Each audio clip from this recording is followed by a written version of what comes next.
चुकनी जी, हर साल नवरात्र भूखनी जी।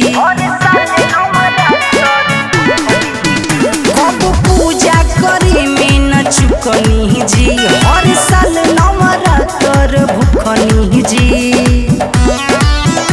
जाई लेके आई पिया ककरी ले विचार जी, तो पान की पाता काचे कसैली जाके लिया दी बाजार जी। पान की पाता काचे कसैली जाके लिया दी बाजार जी।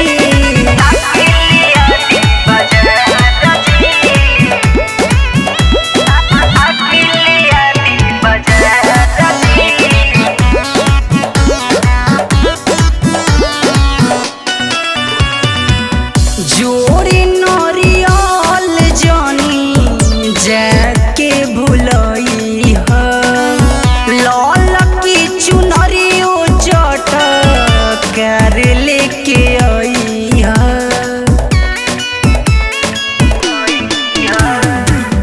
जोड़ी नरियल जानी जाके भुलई ह, लाल की चुनरियो चटकार लेके आई ह।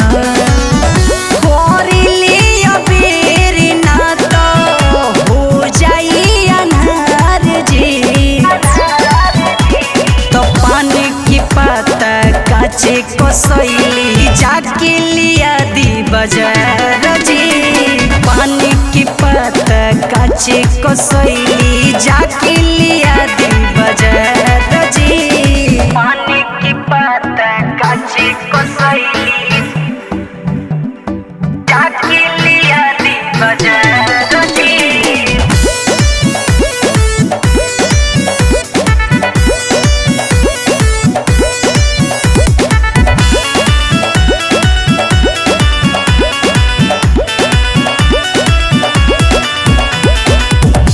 आंगने में चौका पूरब कलश रखई, 9 दिन पंडित जी से पाठ बचवई।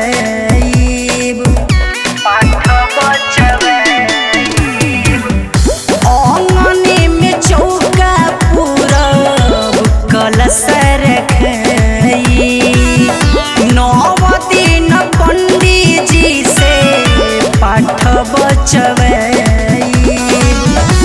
ललसा लागल पूरा करी न हमार जी, तो पानी की पाता काचे कसैली जाके लिया दी बाजार जी। पानी की पाता काचे कसैली जाके लिया दी बाजार जी।